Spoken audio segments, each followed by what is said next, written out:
माँ, मैंने कहा ना मैं एप्पल ही खाऊंगा। एप्पल के सिवा कुछ भी नहीं खाऊंगा। आप ये फल लेकर वापस जाएं और मेरे लिए एप्पल ही लेकर आएं। मेरे प्यारे बेटे जग्गू, अभी पेड़ों पर एप्पल लगने का मौसम नहीं आया है, तो मैं आपके लिए एप्पल कहाँ से लाऊं? वो सब मैं नहीं जानता, मुझे बस एप्पल ही खाने हैं। ऐसे जग्गू कौवा अपनी मम्मा का लाया हुआ फल फेंक देता है और नाराज होकर घर के कोने में बैठ जाता है। कालू कौवा दोपहर के समय घर आता है। गौरी जी, जग्गू बेटे ने कुछ खाया या नहीं? नहीं कालू जी, सुबह से ही मुंह फैला के बैठा है जग्गू। हटो, तुम कैसी माँ हो? मुझे जाने दो अपने बेटे के पास और तुम देखना मैं उसे कैसे फल खिलाता हूँ। नहीं पिताजी, मैं कुछ नहीं खाऊंगा, मुझे एप्पल ही ला कर दो। आप दोनों कैसे माता पिता हो, अपने बच्चे को जो एप्पल भी नहीं खिला सकते। देखा देखा गौरी जी, आपने जग्गू हमसे किस तरह से बातें कर रहा है। हाँ तो क्या गलत कहा मेरे बेटे ने? वैसे तो अपने आप को जंगल का सरपंच बताते हो और मेरे जग्गू की इतनी सी इच्छा पूरी नहीं कर सकते, उसे एप्पल भी नहीं खिला सकते। गौरी जी, कम से कम आप तो ऐसी बातें ना करो, आप बड़ी हो और समझदार भी। जब पेड़ों पर एप्पल है ही नहीं तो मैं कहाँ से लाऊं? देखो कालू जी, मैं कुछ नहीं जानती, ऐसे तो मेरा जग्गू कमजोर हो जाएगा। आप इस जंगल के सरपंच हो, सारे पक्षियों से कह दो, लेकिन मेरे बेटे के लिए कहीं से भी एप्पल लाओ। अपनी पत्नी की ऐसी बातें सुन कालू कौवा जंगल के सभी छोटे बड़े पक्षियों को जमा करता है और अपने बेटे की एप्पल खाने की बात बताता है। अच्छा, तो ये समस्या है आपकी जो आपने हमें यहाँ बुलाया। हम तो सोच रहे थे कि जंगल में कोई बड़ा तूफान आने वाला है। क्यों रे मिठू, मेरे बेटे ने सुबह से कुछ नहीं खाया, ये क्या किसी बड़े तूफान से कम है? माफ करना कालू जी, मगर ये मौसम एप्पल का नहीं है, इसलिए कोई भी आपको एप्पल लाकर नहीं दे सकता। आप सब आराम से बैठ जाएं। जो भी मेरे बेटे के लिए एप्पल ला कर देगा, मैं उसे इनाम में 10 सोने के सिक्के दूंगा। कालू सरपंच जी, हमारे जंगल के किसी भी पेड़ पर एप्पल नहीं है, तो हम आपको एप्पल लाकर कहाँ से दें? कालू जी, अपने पास धन की कोई कमी नहीं है, आप जरा इनाम बढ़ा दें ताकि कोई तो हमारे बेटे के लिए एप्पल ला कर दे सके। सुनो सुनो, 10 सोने के सिक्के नहीं, पूरे 50 सोने के सिक्के मिलेंगे उसे, जो भी हमें एप्पल ला कर देगा। 50 सोने के सिक्के सुनकर तो सारे पक्षियों में हलचल मच जाती है और सभी आसपास के नजदीकी जंगलों में जाकर एप्पल की खोज करते हैं, मगर कोई भी जग्गू के लिए एप्पल नहीं ला पाता। यह बात टोनी चिड़िया के कानों में भी पड़ जाती है, जो कि दूर के जंगल में रहती थी। कालू सरपंच जी को मेरा प्रणाम, मेरा नाम टोनी है, मैं दूसरे जंगल की रहने वाली हूँ। मैंने सुना है आपको एप्पल की जरूरत है। हाँ हाँ, तुमने एकदम सही सुना है, लेकिन तुम्हारे पास तो एक भी एप्पल नहीं है, फिर क्यों आई हो यहाँ? सरपंच जी माफ करना मुझे, लेकिन आप मुझे थोड़ा समय दे दें, मैं आपके बेटे के लिए एप्पल लाकर जरूर दूंगी। ठीक है टूनी चिड़िया, मैं तुम्हें समय देता हूँ, लेकिन ध्यान रहे अगर तुम एप्पल नहीं ला सके तो मैं तुम्हें इनाम के बदले सजा दूंगा। नहीं नहीं, आप इसकी चिंता ना करें, मैं एप्पल लेकर जल्द ही लौटूंगी। फिर टूनी चिड़िया खुशी खुशी अपने जंगल लौट जाती है, जहाँ पर उसकी अंधी माँ उसका इंतजार कर रही थी। टूनी बेटी, कहाँ चली गई थी सुबह सुबह? तुझे पता है ना, तेरे बिना मैं कितना घबरा जाती हूँ। मामा, आज मैं बहुत खुश हूँ, अब तुम्हें घबराने की कोई जरूरत नहीं, क्योंकि मैं अब तुम्हारी आँखों का इलाज करवाऊंगी। पर वो कैसे बेटी? डॉक्टर ने मेरे इलाज के लिए तो 50 सोने के सिक्के मांगे हैं और हमारे पास तो एक भी नहीं है। फिर टोनी चिड़िया अपनी अंधी माँ को कालू सरपंच और एप्पल की सारी बातें बताती है। माँ, अब मैं जल्दी से खेत पर कम समय में बड़े होने वाला एप्पल का पेड़ लगाऊंगी और जब एप्पल पर सेब लग जाएंगे तो कालू सरपंच जी को दे आऊंगी। फिर वो मुझे इनाम में पूरे 50 सोने के सिक्के देंगे और मैं उनसे आपकी आँखों की रोशनी वापस ला पाऊंगी। फिर टोनी चिड़िया अपनी संदूक से एप्पल का बीज निकालती है और उन्हें खाली जगह पर बो देती है और उनकी दिन रात देखभाल करती है। इस तरह से कुछ समय गुजर जाता है।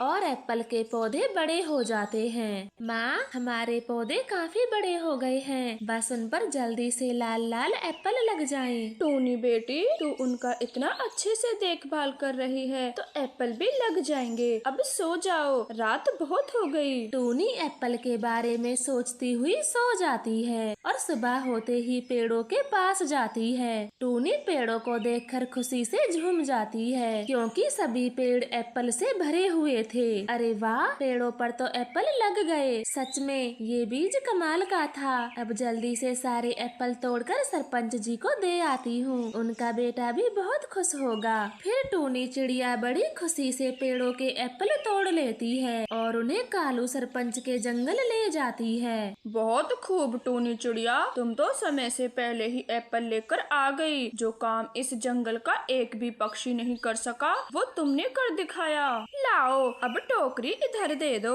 और ये एप्पल मीठे तो है ना, या यूं ही उठा लाई हो? नहीं नहीं, ये एप्पल मैंने खुद से उगाए हैं, मीठे होने की पूरी गारंटी है। आप एक बार खाकर तो देखें। फिर गोरी कव्वी अपने बेटे को बड़े चाव से एप्पल खिलाती है। जग्गू एप्पल खाकर बहुत खुश होता है। गोरी जी, हमारा जग्गू कितना खुश है एप्पल खाकर। अब जाओ, इनाम के 50 सोने के सिक्के लाकर टूनी चिड़िया को दे दो। कालू जी, आप ये क्या बोल रहे हो? भला एक टोकरी एप्पल के लिए 50 सोने के सिक्के कौन देता है? छोटी चिड़िया, ये लो तुम्हारे एप्पल के पैसे। लेकिन ये तो अब गलत है। आपने 50 सोने के सिक्के देने का वादा किया था।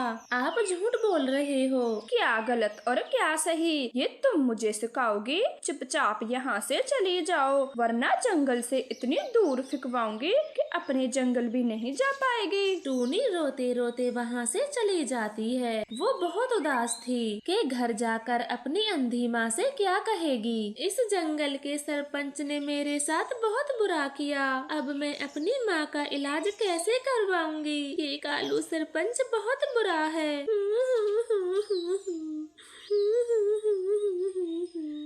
अब मैं अपनी माँ से क्या कहूँगी? मैं उनकी आँखों का इलाज कैसे करवाऊंगी? कालू सरपंच ने मुझे एक भी सिक्का नहीं दिया। टूनी ऐसे रो रही थी, तभी वहाँ पर कालू कौवा आता है और उससे माफी मांगते हुए कहता है, टूनी चिड़िया, मेरी पत्नी गौरी को माफ कर दो और ये लो तुम्हारा इनाम। अपनी अंधी माँ का अच्छे से इलाज कराना। आप तो बहुत अच्छे हो सरपंच जी। मैं तो आपके बारे में क्या क्या सोच रही थी। आपका बहुत बहुत धन्यवाद। अब मैं अपनी माँ की आँखों का इलाज करा पाऊंगी। अब मेरी माँ भी देख पाएगी। टूनी चिड़िया, तुमने मेरे बेटे की खुशी के लिए इतनी मेहनत की, तो मैं तुम्हें उदास कैसे होने देता? आखिर सरपंच हूँ इस जंगल का। फिर कालू कौवा वहाँ से चला जाता है और टूनी चिड़िया सोने के सिक्के लेकर अपने जंगल चली जाती है। मम्मा मम्मा, इन बड़े बड़े डब्बों में क्या है? बेटा, इन बड़े बड़े डब्बों में सुंदर सुंदर राखियाँ हैं जो हर बहन अपने भाई की कलाई पर बांधती है। भाई खुशी से अपनी बहन को तोहफा देते हैं और रक्षाबंधन का त्योहार मनाते हैं। लेकिन मम्मा, मेरी तो कोई बहन नहीं है, फिर मुझे कौन राखी बांधेगा? मैं कैसे रक्षाबंधन मनाऊंगा? अपने बेटे की इस बात का तो मम्मा चिड़िया कोई जवाब नहीं देती और धीरे से बोलती है, कुक्कू, दुकानें सजाने में मेरी मदद करो, ग्राहक आने ही वाले होंगे। चिड़िया ने अभी अभी दुकान ही सजाई थी कि तभी गोरी कव्वी राखी खरीदने आ जाती है। चिड़िया बहन, मुझे सुंदर सुंदर सी राखियाँ दे दो जो मेरे भाइयों के पंखों में खूब जचें। ये देखें गोरी बहन, है ना एकदम सुंदर राखी? हाँ चिड़िया, है तो बहुत सुंदर। इन्हीं में से 2 डब्बे मुझे दे दो और पैसे की चिंता न करना। मेरे भाई मुझे बहुत लाड प्यार करते हैं। अब तो मायके से लौट कर ही दूंगी आपके पैसे। गोरी कव्वी चिड़िया से राखी लेकर चली जाती है, मगर कुक्कू तो चुपचाप राखियों को ही निहारे जा रहा था। वो अपनी मम्मा से बातें भी नहीं कर रहा था। वाकई में कितनी सुंदर हैं ये राखियाँ। मैं एक डब्बा अपनी मम्मा से छिपा कर रख लेता हूँ, फिर रक्षाबंधन वाले दिन अपने आप से राखी बांधूंगा और अपने दोस्तों को खूब चढ़ाऊंगा। कुक्कू अपनी मम्मा से नजरें छुपाते हुए एक डब्बा राखी का दुबका लेता है। शाम हो जाती है, कालू का बेटा, कबूतर का बेटा और मिट्ठू तोते का बेटा सब नदी के पास खेल रहे थे। तभी कुक्कू वहाँ पर आता है। जग्गू बुलबुला, ये देखो मेरे पास कितनी सुंदर राखियाँ हैं। कुक्कू, तेरी कोई बहन है जिससे तू राखी बंधवा सके? फिर इन राखियों का क्या काम? ला, ये मुझे दे दे। मैं कल अपने मामा जी के घर जा रहा हूँ, वहाँ मेरी छोटी छोटी बहनें हैं। हाँ कुक्कू, ऐसे राखी जाया भी नहीं जाएंगे। तो जग्गू की बात मान ले और डब्बा हमें दे दे। नहीं, मैं तुम्हें क्यों दूं अपनी राखी? मैं नहीं दूंगा। क्यों कुक्कू? इन राखियों का अचार डालेगा जब तेरी बहन ही नहीं है? हमारी तो बहनें हैं। ला, ये राखियाँ हमें दे दे। कुक्कू मिट्ठू तोते की बात का कोई जवाब नहीं देता। वो अपने घर आ जाता है और अपनी मम्मा से कहने लगता है, मम्मा, जग्गू अपने मामा के घर जा रहा है, आप भी चलो ना मामा जी के जंगल, हम वहाँ पर सबको राखी बांधेंगे। कुक्कू मेरे बेटे, आपके मामा जी विदेशी जंगल गए हुए हैं, वहाँ उन्हें बहुत जरूरी काम है, इसलिए हम राखी बांधने नहीं जा सकते। मम्मा, आप हर बार ऐसा ही कहती हैं, मुझे नहीं करनी आपसे बातें। कुक्कू अपनी मम्मा से नाराज होकर घोंसले में लेट जाता है। वो कहाँ जानता था कि उसके कोई मामा भी नहीं है। मेरे बच्चे, मैं आपको कैसे समझाऊं? आपका कोई सगा मामा है नहीं। भगवान ने हमें ये खुशियाँ दी ही नहीं जो हम रक्षाबंधन का त्योहार मना सकें। ऐसे सोचते हुए मम्मा चिड़िया भी कुक्कू के पास सो जाती है। सुबह होती है। कुक्कू तो अभी भी अपनी मम्मा से नाराज था। कुक्कू, आप अभी तक नाराज हो? अब मेरे साथ चलो, आज दुकान पर बहुत भीड़ होगी, तो सामान देने में मेरी मदद करना। नहीं मम्मा, मुझे नहीं जाना आपके साथ, मैं अपने दोस्त तोते के साथ खेलूंगा। ठीक है, मगर ज्यादा दूर न जाना। ऐसे बोलकर टूनी चिड़िया घर से चली जाती है। वो हर दिन की तरह अपना काम तो कर रही थी, मगर उसे कुक्कू की भी चिंता सता रही थी। कल के दिन सब बहनें अपने भाई को राखी बांधेंगी, सब मस्ती करेंगे, पर मैं तो अकेला हूँ, ना कोई बहन ना कोई मामा। कल का दिन मेरे लिए बेकार है, मैं किसी से बातें नहीं करूँगा। कुक्कू तो वहीं बैठे बैठे पूरा दिन निकाल देता है। शाम हो जाती है। टूनी भी दुकान बंद करके घर आती है। दोनों माँ बेटा भोजन खाकर सो जाते हैं। रात गुजर जाती है। अगले दिन रक्षाबंधन का त्योहार था। सभी अपने अपने घरों में खुशियाँ मना रहे थे। भाई भाई, कैसी लगी मेरी राखियाँ? सुंदर तो है ना? हाँ गोरी बहन, तेरी जैसी राखी तो हमारे पूरे जंगल में किसी भी पक्षी के पंख में नहीं बंधी। बहुत सुंदर है, बहुत सुंदर।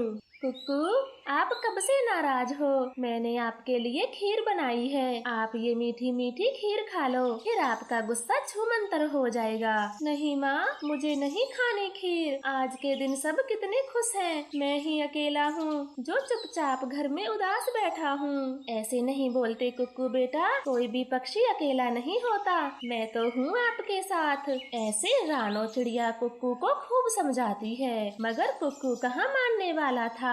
वो तो हर दिन की तरह घर से निकल जाता है। वो तेज उड़ता है। मौसम खराब था, जोरों से हवाएं चल रही थी। ना तो मेरे पिता हैं और ना ही मेरी कोई बहन, मैं इस दुनिया में अकेला हूँ। मिट्ठू एकदम सच कह रहा था, मैं इन राखियों का क्या अचार डालूंगा।